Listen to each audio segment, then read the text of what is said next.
Kishore Chougale maths classes इंडियामध्ये आपलं स्वागत आहे। आजच्या व्हिडिओमध्ये आपण डिस्कस करणार आहोत class 11th maths part 2 chapter 7 limits. Okay, तर या चॅप्टरची सुरुवात करत असताना प्रथम लिमिट्सची आपण डेफिनेशन बघणार आहोत। पण डेफिनेशन पाहायच्या अगोदर आपल्याला त्याच्यातील जे नोटेशन्स आहेत ती नोटेशन्स पहिल्यांदा आपण काय करणार आहोत, डिस्कस करणार आहोत। ओके, तर काय ती नोटेशन्स आहेत ती बघूया। नोटेशन्स, तर याच्यामध्ये दोन नोटेशन्स आहेत। पहिलं नोटेशन आहे x टेन्स टू a, हे नोटेशन आहे। काय नोटेशन आहे बघा, x हा x काय आहे, ऍक्च्युअली आपल्यासाठी व्हेरिएबल आहे। या चॅप्टर मध्ये x is the variable, a हा कॉन्स्टंट आहे, a हा काय आहे, कॉन्स्टंट। आणि हा जो एरो आहे हा काय आहे, टेन्स टू, म्हणजे काय, x approaches to a, x tends to किंवा x अप्रोचेस, याला काय, याच्यासाठी काय वाचायचं, टेन्स टू किंवा अप्रोचेस, म्हणजे tends to, x tends to a म्हणजे काय, x ची जी किंमत आहे, x या व्हेरिएबलची जी किंमत आहे ती a च्या खूप जवळ, very close to a means x tends to a, very close to a आहे, असा त्याचा अर्थ आहे। तर असा या नोटेशनचा अर्थ आहे। दुसरं एक नोटेशन आहे बघा, याच्यामध्ये LIM असं आपण वापरणार आहोत। LIM x tends to a म्हणजे काय, LIM म्हणजे शॉर्ट फॉर्म आहे हा, LIMIT। ओके, लिमिटचा इथं काय वापरला, शॉर्ट फॉर्म काय, LIM लिमिट, पण वाचता कसं वाचायचं, limit x tends to a, limit x tends to a। Okay, तर समजलं तुम्हाला, सिम्बॉल समजले। LIM म्हणजे काय, limit x tends to a असं वाचायचं, limit x tends to a f of x असं आपण रीड करणार आहोत। ओके, आता हे तर तुम्हाला समजलेलं आहे नोटेशन। ओके, आता नोटेशन्स नंतर आता आपण डेफिनेशन डिस्कस करणार आहोत।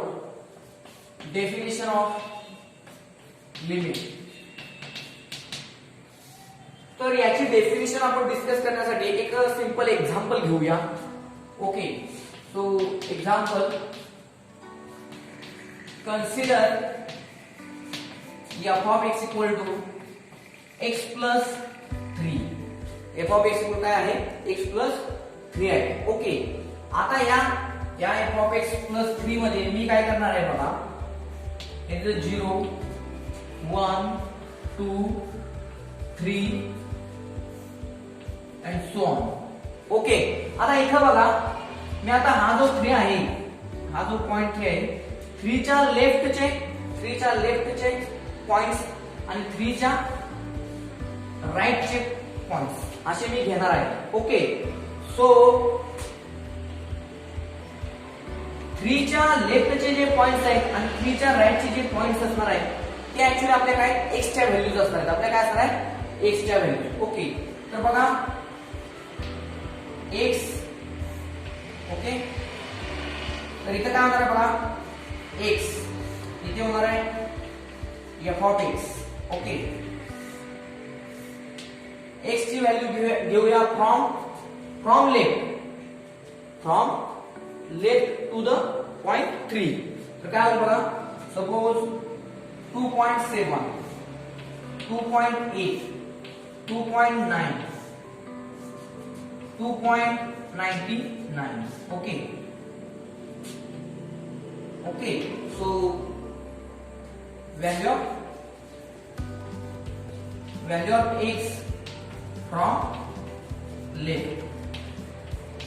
ओके, आता याच्यात बघा काय होतं, याच्यामध्ये 2.7 x ची व्हॅल्यू किती आहे, 2.7 इथे ठेवा, काय होईल, 3 प्लस 2.7 म्हणजे किती येणार, 5.7, x equal to 2.8, x equal to 2.8 इथे ठेवा, काय होईल, 3 प्लस 2.8 म्हणजे किती, 5.7 8 x equal to 2.9 x equal to 2.9 ठेवा काय 3 प्लस 2.9 मीन्स 5.9 आता 2.99 x इक्वल 2.99 म्हणजे किती ना 5.99 ओके हे झालं म्हणजे या x च्या ज्या व्हॅल्यूज आहेत बघा इथे आधी घेतली किती आपण x ची व्हॅल्यू 2.7 नंतर 2.8 नंतर 2.9 नंतर 2.99 म्हणजे 3 च्या व्हेरी क्लोज टू 3 घेतली पण 3 घेतली नाही very close to 3 but not equal two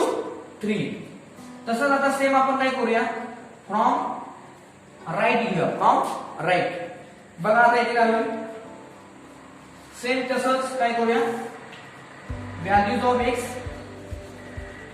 of x from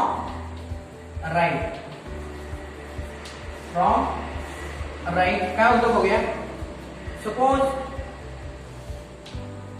3.3 x equal to 3.3 3.2 3.1 3.01 okay तर बघा आता याच्यामध्ये x ची जी व्हॅल्यू आहे 3.3 3.2 3.1 3.01 ही काय करायची या f(x) मध्ये हा जो x आहे या x च्या ठिकाणी ठेवून 3 प्लस किती होतं ते बघायचं बघा 3 प्लस 3.3 किती होईल 6.3 3 प्लस 3.2 किती होईल 3.2 ही व्हॅल्यू इथे ठेवली किती होईल 3 प्लस 3.2 6.2 3.1 इथे ठेवा 3 प्लस 3.1 6.1 3.01 इथे ठेवा काय होईल बघा 3 प्लस 3.01 म्हणजे काय होईल 6.01 okay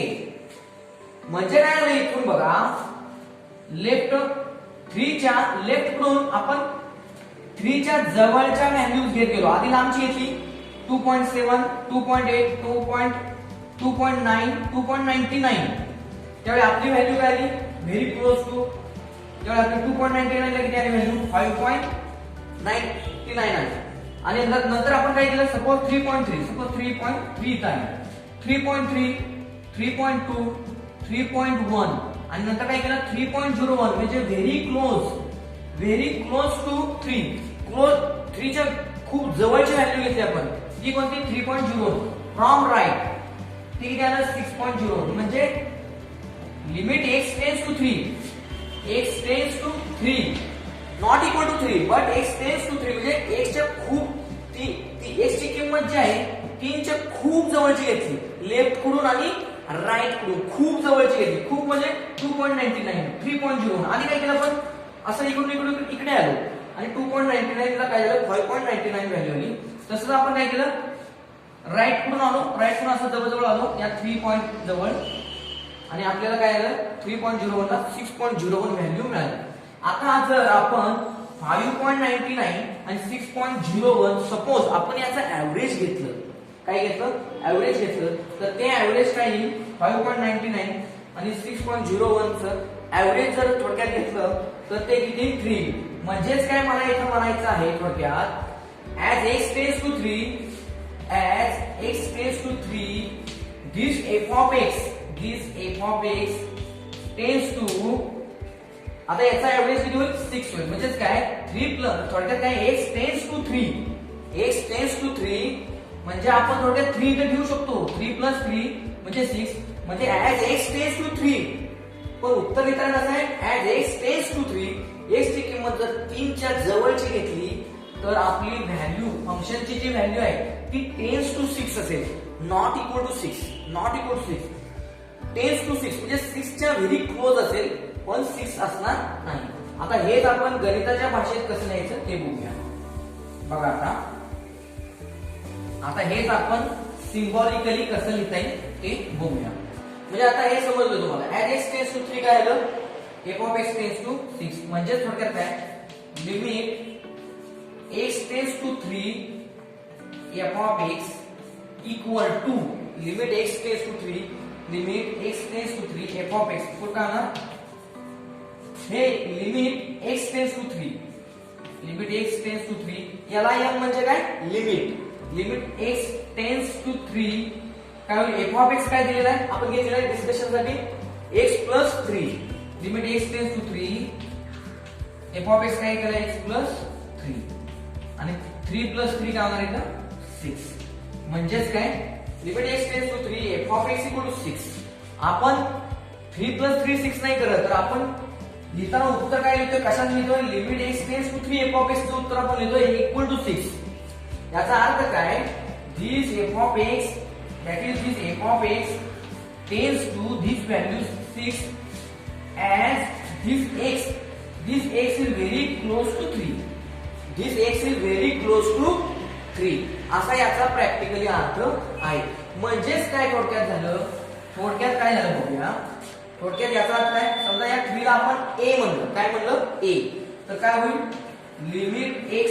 tense to a f of x equal to काय होईल f ऑफ a काय होईल थोडक्यात आता तर आपण x टेन्स टू a म्हणजे 3 आपण 3 प्लस 3 काय केलं 6 केलं म्हणजे काय केलं आपण f ऑफ a काढला काय काढला f ऑफ a घेतला होता म्हणजे limit x tends to a f of x equal काय असतं f ऑफ a म्हणजे x च्या ठिकाणी लिमिटिंग व्हॅल्यू काढत असताना आपण x च्या ठिकाणी a घेऊ शकतो पण प्रॅक्टिकली याचा अर्थ काय this f of x tends to f of a this f of x tends to this f of a असा प्रॅक्टिकली अर्थ होतो याचा मग x इक्वल टू a इथे ठेवले काय मिळेल आपल्याला f ऑफ a म्हणजेच काय थोडक्यात limiting value of function is equal to actual limiting value of function is equal to actual value of function limiting value of function at x equal to e actual value of function at x equal to e इथं जर आपल्याला polynomial दिलं तर हे असं घडतंच निश्चित okay तर अशा पद्धतीने ही लिमिट कसं एक्झिस्ट होतं आणि लिमिटची काय डेफिनेशन आहे ही अशी थोडक्यात लिमिटची डेफिनेशन आहे limit x tends to f of x equal काय होतं x इक्वल टू a आपण इथे ठेवू शकतो x टेन्स टू म्हणजे f ऑफ a तयार होईल अशा पद्धतीने हे लिमिट तयार होतं म्हणजेच limiting value of function at x equal to actual value of function at x equal असं होऊ शकतं थोडक्यात ओके आता आपण नेक्स्ट पार्ट बघूया याच्यामध्ये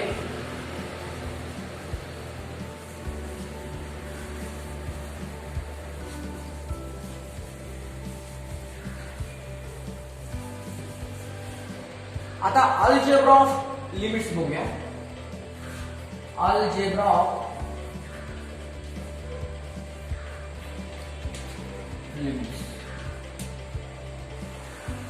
अल्जेब्रा ऑफ लिमिट्स मध्ये एकूण 4 रूल्स आहेत एक addition rule subtraction rule multiplication rule आणि डिव्हिजन रूल ओके तर त्यामध्ये पहिल्यांदा लिहूया let f of x and g of x be the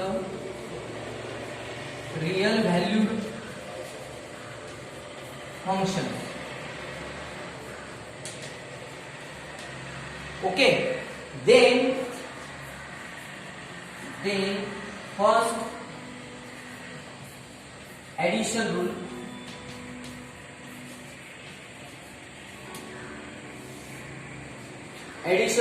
बघा आता इथे ऍडिशन रूल काय आहे limit x tends to a f of x plus g of x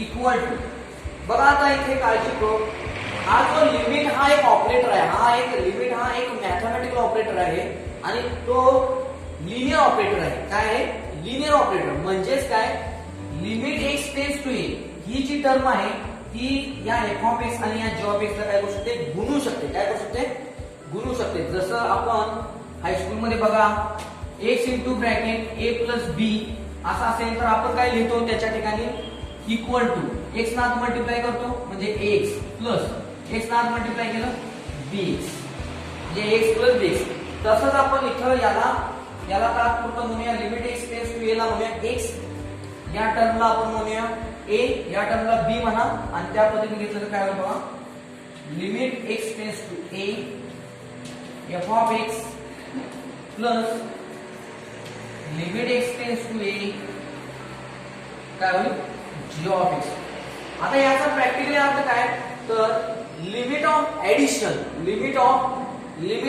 addition of two functions is equal to limit of addition of two functions is equal to addition of limits of two functions. बघ पुन्हा एकदा, limit of addition of two functions is equal to addition of limit of two functions. Okay, आता next rule बघूया आपण. Second rule आहे कोणता सांगा बरं, कोणता, करेक्ट. ओके, तर सबट्रॅक्शन रूल आहे, subtraction rule. Okay, subtraction rule काय म्हणतो, limit x tends to A F of x plus च्या ठिकाणी काय आता सबट्रॅक्शन साइन, ऍडिशनच्या ठिकाणी सबट्रॅक्शन म्हणजे मायनस साइन आहे, इक्वल टू सेम काय होईल, limit x tends to a ना आत मल्टिप्लाय केलं काय होईल, limit x tends to A F of x plus च्या ठिकाणी काय आहे minus limit x tends to A G of x. Okay, आता नेक्स्ट बघूया फॉर्म्युला. थर्ड रूल कोणता असेल, थर्ड रूल मल्टिप्लिकेशन रूल. तर काय होईल इथं बघा, थर्ड रूल आहे मल्टिप्लिकेशन रूल. काय होईल मल्टिप्लिकेशन रूल, मल्टिप्लिकेशन रूल काय म्हणतो, मल्टिप्लिकेशन रूल बघा, limit x tends to A F of x minus च्या ठिकाणी काय multiplication f of x into g of x equal to काय लिमिट एक्स टेन्स टू ए काय होईल पाहिजे, limit x tends to a ना आत मल्टिप्लाय करूया काय होईल, limit x tends to A F of x, इथं काय चिन्ह आहे मल्टिप्लिकेशन, तर इथे मल्टिप्लिकेशन आहे limit x tends to A, इथे काय होईल G of X, G of x. Okay, this is the third rule multiplication rule. Okay, त्यानंतर कोणता रूल असेल, फोर्थ रूल आहे डिव्हिजन रूल. कोणता rule, division rule. Okay, so division rule काय म्हणतो बघा,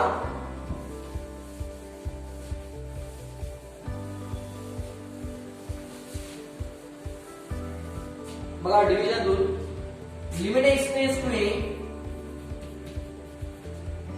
F of X upon G of x equal to, बघा limit x tends to A, इथं न्यूमरेटर मध्ये एफ ऑफ एक्स आहे, डिनॉमिनेटर मध्ये जी ऑफ एक्स आहे, तर काय करायचं, limit x tends to A F of x चं सेपरेट, न्यूमरेटरचं सेपरेट लिमिट, डिनॉमिनेटरचं सेपरेट लिमिट, म्हणजे काय होणार, limit x tends to A F of X upon काय होईल, limit x tends to A G of X. पण याच्यामध्ये एक कंडिशन आहे, ती म्हणजे हा जी ऑफ एक्स काय पाहिजे नॉन झिरो, कारण तो डिनॉमिनेटर आहे, त्यामुळं तो काय पाहिजे, this G of X is not equal to zero, G of X is non zero, और जो X tends to A no, so X tends to A, so here is a g of a, here is a g of a, so x tends to a, g of a should not equal to 0, should not equal to 0. Okay, g of a is not equal to 0. तर लक्षात आलं तुम्हाला, पुन्हा एकदा ऐका, एकूण 4 rules आहेत. First addition rule, subtraction rule, multiplication rule, division rule. Addition rule मध्ये काय करायचंय, this operator limit operator is a linear operator, so we can multiply this operator into the bracket or to the bracket. Okay, तर तुम्ही काय करू शकता, limit x tends to ए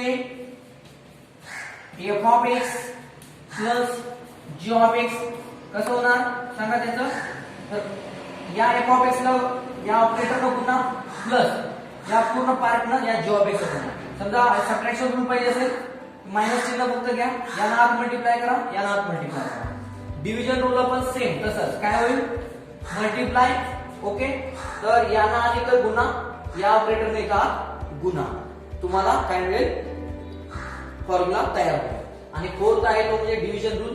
काय आहे limit x tends to f of x upon g of x काय होईल न्यूमरेटरचं सेपरेट लिमिट डिनॉमिनेटरचं सेपरेट लिमिट फक्त लक्षात ठेवा limit x tends to g of x म्हणजे x टेन्स टू इथं समजा a ठेवलं तर ते हे g of a non zero असलं पाहिजे ओके सो आपण याचं बेसिक पाहिलेलं आहे नेक्स्ट व्हिडिओ मध्ये आपण बघणार आहोत याचे फॉर्म्युले ओके इम्पॉर्टंट फॉर्म्युले ऑफ लिमिट्स ओके सो मागील व्हिडिओ मध्ये आपण डिस्कस केलं होतं की लिमिटची डेफिनेशन काय आहे आणि रूल्स ऑफ लिमिट्स आपण पाहिले होते ज्याच्यामध्ये आपण addition rule subtraction rule multiplication rule and division rule आपण डिस्कस केलेले आहे आजच्या व्हिडिओ मध्ये आपण डिस्कस करणार आहोत इम्पॉर्टंट फॉर्म्युले ऑफ लिमिट्स लिमिट्सचे फॉर्म्युले खूप महत्त्वाचे असतात सीईटीच्या परीक्षेच्या दृष्टीने तर बघूया एकूण 10 फॉर्म्युले आज आपण डिस्कस करणार आहोत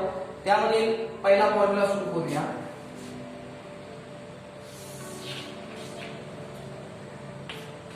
पहिला फॉर्म्युला आहे लिमिट ऑफ कॉन्स्टंट पहिला फॉर्म्युला आहे लिमिट ऑफ कॉन्स्टंट म्हणजे एखादा कॉन्स्टंट नंबर असेल तर त्या कॉन्स्टंट नंबरचं काय लिमिट असतं ते आपण डिस्कस करूया okay limit x tends to a constant k limit x tends to a constant k equal to constant k म्हणजे काय थोडक्यात तर लिमिट हा जो ऑपरेटर आहे हे जो ऑपरेटर आहे हा k वर कोणताही ऑपरेशन घेत नाही कॉन्स्टंटचं लिमिट हे काय असतं फक्त कॉन्स्टंटच असतं k equal to constant okay लक्षात आलं पुन्हा एकदा लक्षात घ्या कॉन्स्टंटचं लिमिट हे कॉन्स्टंटच असतं म्हणजे समजा फॉर एक्झाम्पल आपण एक एक्झाम्पल बघूया limit x tends to suppose limit x tends to 0 suppose limit x tends to 0 constant suppose 2020 okay constant suppose 2020 तर याचं लिमिट काय हे कॉन्स्टंट आहे त्यामुळे काय होईल याचा आन्सर काय 2020 चे म्हणजे कॉन्स्टंटचं लिमिट हे काय असतं कॉन्स्टंटच असतं ओके आता नेक्स्ट फॉर्म्युला बघूया second formula limit x tends to a x raised to n minus a raised to n upon x minus a equal to आता इथं खूप महत्वाचं आहे बघा x tends to a आहे x tends to a हा a suppose left साइडला घेतला तर x minus a होईल काय होईल x minus a मग बघा इथं छेदामध्ये x minus आहे a आहे का न्यूमरेटर मध्ये बघा x मायनस आहे पण पॉवर याची काय आहे n इथं जी पॉवर आहे तीच इथं पॉवर असली पाहिजे पुन्हा एकदा लक्षात घ्या x raise to n minus a raise to n तर आपल्याला ऍडजस्ट करताना x ची जी पॉवर असेल तीच a ची पॉवर असली पाहिजे आणि या दोघांच्या मध्ये कोणतं साइन आहे मायनस साइन आहे लक्षात ठेवा म्हणजे limit x tends to x raise to n minus a raise to n upon इथं जे मायनस साइन आहे तेच इथं आहे x minus a equal to formula होईल n into a raise to n minus 1 काय फॉर्म्युला होईल limit x tends to x raise to n minus a raise to n upon काय x minus a equal to n into a raise to n minus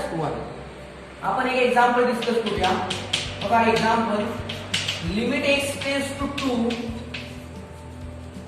x cube minus 8 upon x minus 2 okay आता याच्यामध्ये बघा x tends to 2 हे 2 इकडे घ्या x minus 2 आहे का denominator मध्ये x मायनस 2 ओके म्हणजे आपल्या फॉर्म्युला मध्ये जो लेफ्ट हँड साइड आहे त्याच्यानुसार इथं x मायनस 2 मॅनेज झालं आता न्यूमरेटर मध्ये काय x क्यूब म्हणजे हे जे 8 आहे ते क्यूब मध्ये लिहिलं पाहिजे आपल्याला कारण x क्यूब आहे ना पॉवर किती 3 पॉवर क्यूब आहे तर आपल्याला इथे काय करावं लागेल बघा मग लिमिट काय होईल इथे लिमिट x टेन्स टू 2 काय होईल बघा x क्यूब मायनस 8 आपण कसं लिहू शकतो क्यूबच्या भाषेमध्ये 2 क्यूब अपॉन काय होईल x मायनस 2 बघा आता फॉर्म्युला प्रमाणे आपण सिस्टीम सेटअप केले का बघा. Limit x tends to 2 x cube minus 2 cube आहे का, पॉवर सेम आहे. ओके, आणि छेदात x मायनस 2 आहे, तेच x मायनस 2 इथं आहे. म्हणजे आता आपण काय करू शकतो, या फॉर्म्युल्याच्या जे लेफ्ट हँड साइड आहे त्याच्यामध्ये आपण हा प्रॉब्लेम आपलं एक्झाम्पल काय केलं, सेट केलं, आणि आपल्याला आन्सर कोण देणार आहे, राईट साइड जी आहे याची फॉर्म्युल्याची जी राईट साइड आहे ती काय आहे, आपलं आन्सर आहे. मग आन्सर काय येतं इथं तुमचं सांगा, इक्वल टू काय होईल, n किती आहे, n आहे, n काय, n is 3, n is 3. Okay, म्हटलं मी लिहितो n into a raise to n minus 1. Okay, equal to n is 3, this 3 is n. Okay, this is n. a काय आहे, this is your a. so 3 into a raised to 2, a equal to 2, n is 3, 3 minus 1 equal to 3 into 3 minus 1 2, so 2 square 4, 4 into 3 12. so this is the value of the limit, this is the value of the limit. म्हणजे हा formula कसा वापरायचा आहे इथं मी काय केलेलं आहे, explain केलेलं आहे. ओके, आता नेक्स्ट पार्ट बघूया, तो आहे थर्ड पार्ट जो आहे limit of trigonometric function. Limit of trigonometric function. आता याच्यामध्ये काय होतं बघूया. ओके, सो फर्स्ट फॉर्म्युला आहे बघा, limit theta tends to 0 sin p theta upon p theta equal to 1. Okay, आता बघा फॉर्म्युला केअरफुली आपण डिस्कस करूया. Limit theta tends to 0 sin p theta upon p theta. इथे लक्षात घ्या साइनचा अँगल किती आहे, इथे साइनचा अँगल काय आहे, p थीटा. छेदात बघा काय आहे, तोच अँगल छेदात आहे. म्हणजे काय, साइनचा जो अँगल असेल तोच अँगल काय असला पाहिजे, आपल्या छेदामध्ये असला पाहिजे. जर असेल तरच आपण आन्सर काय लिहू शकतो, 1. म्हणजे limit theta tends to 0 sin p theta upon p theta equal काय 1. Second formula, limit theta tends to 0. समजा याला मी रिव्हर्स केलं, याचा रेसिप्रोकल घेतला काय होईल, p theta upon sin p theta. ओके, म्हणजे sin p थीटा, p थीटाचा अँगल जर न्यूमरेटर मध्ये असेल तर इक्वल टू काय होईल, 1 असेल. ओके, म्हणजे आपण याचा रेसिप्रोकल जरी घेतला तर आन्सर काय येईल, 1 असेल. Third formula, limit theta tends to 0 tan p theta upon p theta equal to 1. इथं पण सेमच, कसं टॅनचा अँगल p थीटा आहे, छेदात अँगलच पाहिजे. म्हणजे जो इथं अँगल असेल तोच अँगल आपल्याला इथं सेट करावा लागेल. जर नसेल तर सेट करावं लागेल, त्याशिवाय आपल्याला आन्सर 1 लिहिता येणार नाही. लक्षात आलं का. So limit theta tends to 0 tan p theta upon p theta equal to 1. Fourth formula, limit theta tends to 0 tan p theta upon p theta. Similarly याचा समजा रेसिप्रोकल घेतला म्हणजेच काय, p theta upon tan p theta equal to 1. म्हणजे numerator आणि denominator exchange जर केले तरी आन्सर आपला काय येणार आहे, 1 येणार आहे. तर असे हे 4 फॉर्म्युले आहेत लिमिट ऑफ ट्रिगोनोमेट्रिक फंक्शन्सचे. ओके, आता एकूण फॉर्म्युले झाले किती, दिस इज फर्स्ट, सेकंड आणि हे 4 फॉर्म्युले झालेले. ओके, आता आपण या 4 फॉर्म्युल्यांसाठी 1-2 एक्झाम्पल्स आपण काय करूया, डिस्कस करूया, ज्यामुळे तुम्हाला काय समजेल की हे फॉर्म्युले वापरले कसे जातात हे समजतील. ओके, तर आपण एक एक्झाम्पल डिस्कस करूया.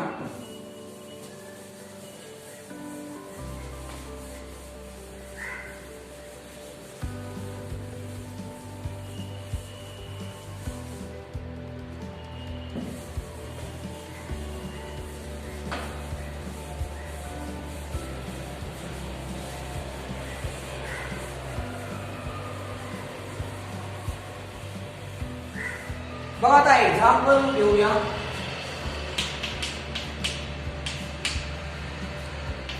Limit x tends to 0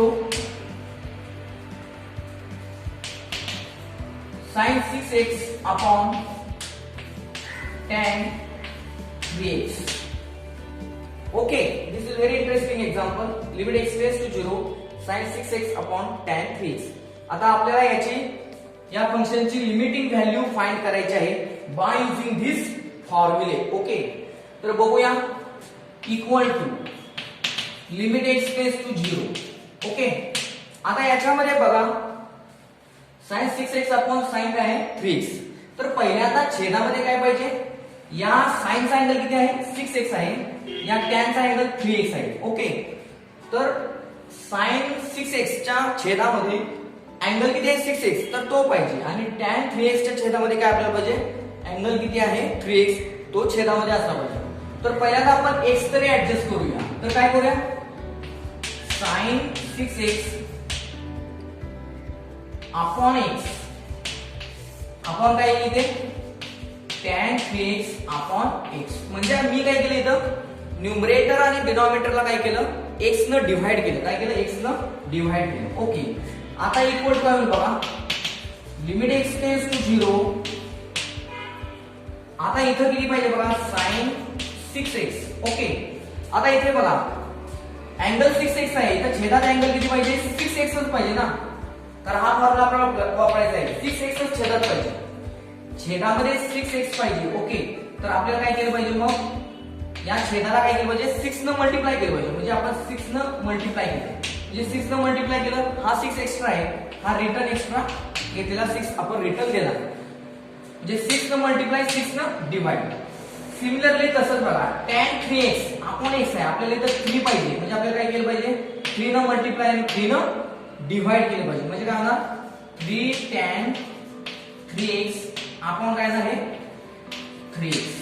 okay, आता याच्यामध्ये बघा, याच्यामध्ये काय होणार आहे, this is numerator, this is denominator, आणि आपल्याला माहित आहे ही डिव्हिजन आहे.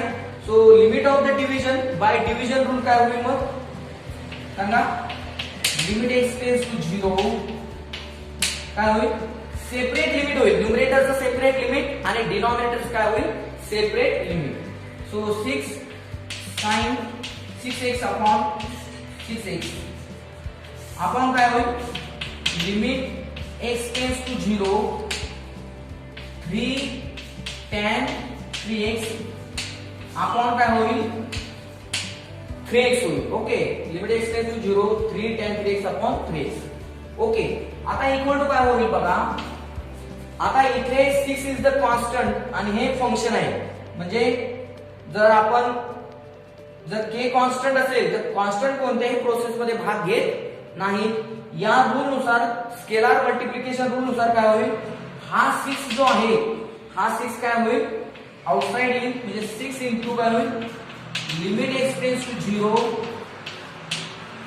sin 6x अपॉन काय होईल 6x अपॉन हा 3 कॉन्स्टंट आहे, 3 कॉन्स्टंट आहे, तो प्रोसेस मध्ये भाग घेणार नाही, तो बाहेर 3 into limit x tends to 0 tan 3x upon 3x. आता बाय युजिंग दिस फॉर्म्युले, हा फॉर्म्युला आणि हा फॉर्म्युला यूज केला तर आपलं काय येईल आन्सर 6 इंटू याचा आन्सर काय होईल 1 अपॉन 3 इंटू याचा आन्सर काय येईल 1 6 अपॉन 3. तर अशा पद्धतीने काय केले जातात, हे फॉर्म्युले वापरले जातात. एकूण फॉर्म्युले झाले की आपले दिस 4 फॉर्म्युले आणि ते 6 फॉर्म्युले आपण काय केलेले आहेत, डिस्कस केलेले आहेत. ओके, आता आपण नेक्स्ट 4 फॉर्म्युले डिस्कस करूया. तर बघा आता याच्यामध्ये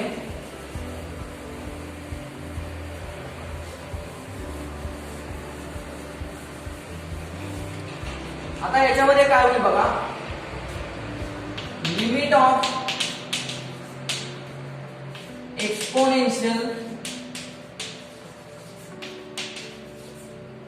and logarithmic functions. Limit of exponential and logarithmic functions. तर त्याच्यामध्ये 4 फॉर्म्युले आहेत. पहिला फॉर्म्युला बघा, limit x tends to 0, limit x tends to 0 a raised to f of x minus 1 upon f of x equal to log a, equal to काय, log a. बघा very interesting फॉर्म्युले. Limit x tends to 0 a raised to f of x minus 1 upon f of x म्हणजे काय, याच्यामध्ये हा जो a आहे, या a ची पॉवर जर f of x असेल, a ची पॉवर काय असेल, f of x असेल, तर छेदात पण काय पाहिजे, f of x च यायला पाहिजे. काय यायला पाहिजे, छेदामध्ये f of x च यायला पाहिजे. येते लक्षात तुमच्या. तरच आपण काय घेऊ शकतो, इक्वल टू लॉग ए घेऊ शकतो. ओके, तर अशा पद्धतीने अजून 3 फॉर्म्युले आहेत बघा याच्यामध्ये. त्याच पद्धतीचे 3 फॉर्म्युले आहेत. ओके, आता यानंतर काय होईल, second formula, limit x tends to 0 काय होईल, आता a च्या ठिकाणी काय, e raise to f of x minus 1 आपण काय, f of x equal to काय होईल, आता इथं e आहे, आता इथं a होतं log e, आता e आहे म्हणजे काय झालं, इथं log e, log e. आणि log e म्हणजे काय असतं, log e म्हणजे नुसतं e नाही, तर log e to the base e म्हणजे किती असतं, 1.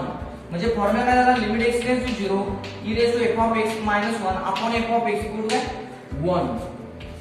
Third formula, limit x tends to 0 1 plus f of x. मग f ऑफ x काही असू शकतं. Okay, 1 plus f of x raise to, आता हा जो f ऑफ x आहे त्याचा आपण काय करणार, रेसिप्रोकल म्हणजे काय, 1 upon f of x equal to काय होईल सांगा, equal to e, equal to काय होईल आपलं e. येते लक्षात, limit x tends to 0 1 plus f of x आणि या f ऑफ x चा जर आपण रेसिप्रोकल घेतला इथे raise to 1 upon f of x equal to answer काय येईल. म्हणजे आपल्याला प्रॉब्लेम सॉल्व्ह करताना याचा इथं रेसिप्रोकल सेट केला पाहिजे, तरच हा फॉर्म्युला इक्वल टू आन्सर वापरता येईल काय, e. आता नेक्स्ट फॉर्म्युला 4. आता फोर्थ फॉर्म्युला कसा तयार होतो बघा. आता आपण याचा लॉगॅरिथम घेऊया. हा जो थर्ड फॉर्म्युला आहे त्याचा आपण काय घेणार, लॉगॅरिथम.